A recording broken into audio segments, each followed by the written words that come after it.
Hi friends, எல்லோரும் எப்படி இருக்கீங்க? போன வீடியோவில் டெய்லர் கடை வைக்க என்னுடைய ஆசை அப்படின்னு ஒரு வீடியோ போட்டிருப்பேன். அந்த வீடியோவை பார்த்துட்டு இந்த வீடியோவுக்கு வாங்க. இந்த வீடியோவில் டெய்லர் கடை வைக்க எவ்வளவு செலவாச்சு, ஒரு டெய்லர் கடை ஆரம்பிக்க தேவையான பொருட்கள் என்னன்றதையும் இந்த வீடியோவில் பார்த்துடலாம் வாங்க. அதுக்கு முன்னாடி நம்ம வீடியோவை சப்ஸ்கிரைப் பண்ணிக்கோங்க, ஆல் பட்டனை கிளிக் பண்ணிக்கோங்க. அப்போ தான் நம்ம போடுற வீடியோ உங்கள் நோட்டிஃபிகேஷனுக்கு வரும். வாங்க வீடியோக்குள்ளே போகலாம். ஃபஸ்ட்டு ஒரு கடை ஆரம்பிக்கணும்னு பார்த்தீங்கன்னா ஒரு மிஷினும் கட்டிங் டேபிளுமே இருந்தால் போதுங்க. நம்ம வீட்டில் எப்படி தைச்சோமோ அதே மாதிரி கடையில் வச்சுக்கலாங்க. நம்மக்கிட்ட கத்திரி இருக்கும், இன்ச் டேப் இருக்கும், பாபின் கேஸு, மார்க்கரு எல்லாமே இருக்குங்க. அது மட்டும் இருந்தாலே போதுங்க. அதுக்கப்புறம் பார்த்திங்கன்னா ஒரு அர்ஜென்ட் டைமுக்கு ஒரு கரண்ட்டு போனால் யூஸ் பண்ணிக்கிற மாதிரி ஒரு பெடல் மிஷினும் யூஸ் வச்சுக்கணுங்க. நான் பார்த்தீங்கன்னா எனக்கு தெரிஞ்சவங்க வீட்டில் ஒரு 1 இயருக்கு முன்னாடி ஒரு பழைய மிஷின் கிடந்தது. அப்புறம் நான் அதை அவங்கள்ட்ட கேட்டேன். சரின்ட்டு ஒரு அமௌண்ட்டு கொடுத்து நான் அதை எடுத்துக்கிட்டேங்க. எடுத்து சர்வீஸ் பண்ணி வச்சுக்கிட்டேன். அதாவது நம்ம மனசில் கடை வைக்கணுங்கிற ஒரு ஆசை வந்துருச்சுன்னா இந்த மாதிரிலாம் நம்ம ப்ரிப்பேர் ஆகிக்கணுங்க. ஏன்னா நம்ம ஒரு அர்ஜென்ட் டைமில் கடையில் இருப்போம், கரண்ட்டு கட் ஆகும். அப்படிங்கும்போது ஒரு அர்ஜென்ட் பீஸ் தைக்கும்போது நம்ம அதை யூஸ் பண்ணிக்கலாம் இல்லைங்களா? ஃபஸ்ட்டு ஒரு கடை வைக்கிறதுக்கு தைரியமும் தன்னம்பிக்கையும் இருந்தால் போதுங்க. ஒரு குடும்ப தலைவியாக நம்ம இருக்கும்போது எவ்வளவோ பிரச்சனைகளை சமாளிச்சிருப்போம், பொறுப்பாக இருந்து குடும்பத்தை நடத்தியிருப்போம். இவ்வளோ பண்ண தெரிஞ்ச நமக்கு ஒரு கடை நடத்த தெரியாதாங்க சொல்லுங்கள்? வாங்க ஒரு கை பார்த்துடலாம். நம்ம வீடியோவை சப்ஸ்கிரைப் பண்ணிவிட்டு வாங்க, எவ்வளவு செலவாச்சுன்னு பார்ப்போம். என் கடைக்கு பார்த்திங்கன்னா அட்வான்ஸ் 20,000 ரூபா, வாடகை 2,000 ரூபா. அப்புறம் பார்த்திங்கன்னா வீட்டிலேருந்து மிஷினை எடுத்துகிட்டு வர்றதுக்கு வண்டி வாடகை, ஆள் கூலி. மிஷினை ஏற்றி இறக்கி இது பண்ண இல்லைங்களா, அதனால் அவங்களுக்கு ஆள் கூலி. பூஜை சாமான் வாங்கியிருக்கேன். அப்புறம் பார்த்திங்கன்னா எலக்ட்ரிக்கல் வேலை நம்ம செஞ்சுருக்குறோம். அப்புறம் ஃப்ளெக்ஸுக்கு கொடுத்தது. அப்புறம் பார்த்திங்கன்னா வீட்டிலேருந்து கடைக்கு மிஷின் எடுத்துகிட்டு வந்ததில் கொஞ்சம் வயர் எதுவும் லூஸ் ஆனால் நம்ம யூஸ் பண்ணும்போது எர்த்தடிக்கும் இல்லைங்க, அதனால் அந்த ப்ராப்ளம் வரக்கூடாதுன்னு சொல்லி நான் மிஷினுமே சர்வீஸ் பண்ணிக்கிட்டேங்க.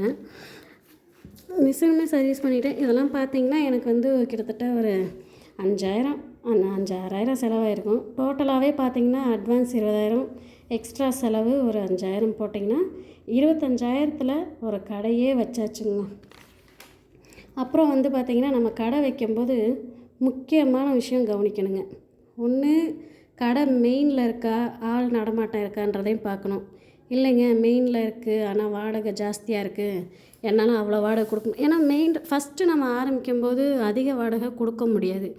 அதனால் பார்த்திங்கன்னா தெருவுக்குள்ளே அமைஞ்சால் கூட நம்ம கடை வச்சுக்கலாங்க. தெருவுக்குள்ளே பார்க்கும்போது வீடுகள் நிறையா இருக்கா, ஆள் நடமாட்டம் இருக்கா அப்படின்றதையும் பார்த்துக்கோங்க. அப்புறம் பார்த்திங்கன்னா நேம் போர்டு கலர் நல்லா அட்ராக்டிவாக இருக்கணும், ஐ கேச்சிங்காக இருக்கணும். அதுவும் இல்லாமல் அவங்களுக்கு கண்ணில் படுற மாதிரி இருக்கணுங்க. நம்ம உயரமாக வச்சிட்டோம்னா அதை அவங்க நடந்து போகும்போது, வண்டியில் போகும்போதெல்லாம் கவனிக்க மாட்டாங்க.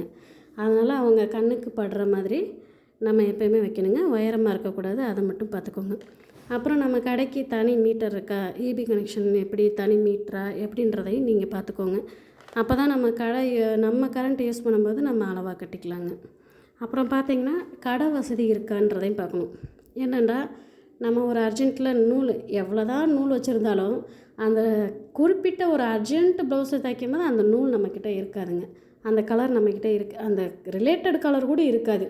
அதனால் நம்ம போய் ஒரு நூல் வாங்கணும், ஒரு லைனிங் வாங்கணும் அப்படின்னா தூரமாக நம்ம கடை பக்கத்தில் நமக்கு கடைகள் எதுவும் இல்லை, தூரமாக போய் தான் வாங்கணும் அப்படின்னா நம்ம போயிட்டு வர்றதுக்கே கிட்டத்தட்ட ஒரு 3 மணி நேரம் ஆயிடும். அப்படிங்கும்போது நம்ம அர்ஜென்ட் ப்ளவுஸ்லாம் எடுக்கவே முடியாதுங்க. அதனால் கடை நமக்கு பக்கத்தில் இருந்தால் நூல், லைனிங்கு, லேஸு இந்த மாதிரி நம்ம வாங்கிக்கலாங்க. கடைக்கு வசதியாக இருக்கான்றதையும் பார்த்துக்கோங்க.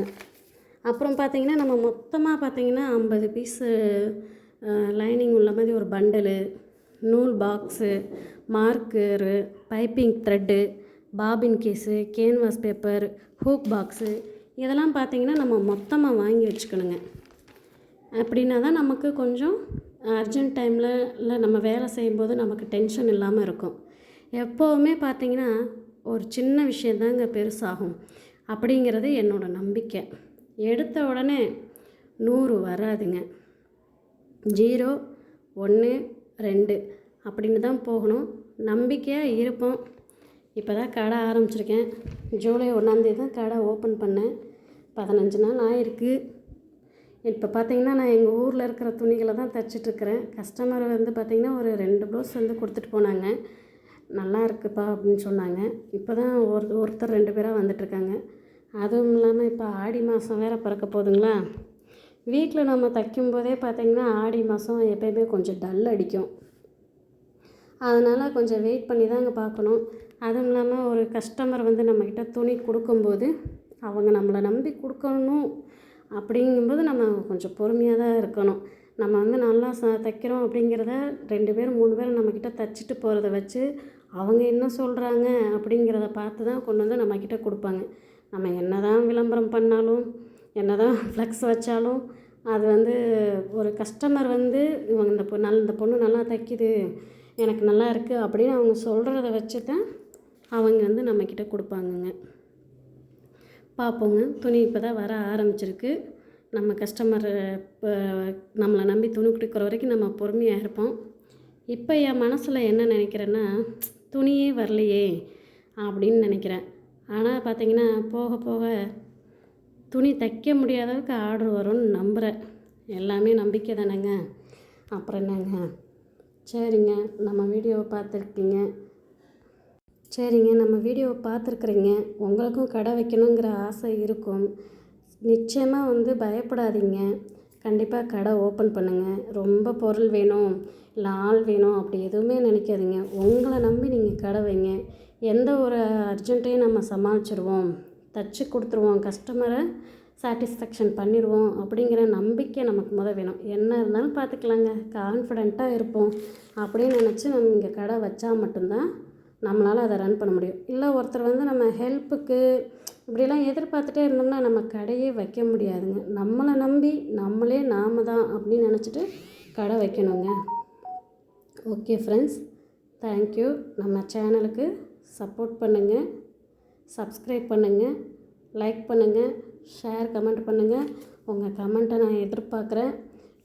ஏன்னா நீங்கள் என்ன நினைக்கிறீங்க, என்ன இது பண்ணுறீங்கன்னு எனக்கு ஒன்றுமே புரியல. எப்படி நம்ம வீடியோ போடுறது, அடுத்து என்ன கொண்டு போகிறது அப்படிங்கிறதெல்லாம் நீங்கள் வந்து சொன்னால் தான் எனக்கு தெரியும். அதனால் கொஞ்சம் கமெண்ட் பண்ணுங்கள். கமெண்ட் பண்ணுறத வச்சு தான் அடுத்தடுத்து நம்ம எந்த மாதிரி உங்களுக்கு வீடியோ வேணுன்றதை என்னால் தெரிஞ்சுக்க முடியும். அப்போ தான் வீடியோ போடுறதுக்கும் எனக்கும் கொஞ்சம் ஈஸியாக இருக்குங்க.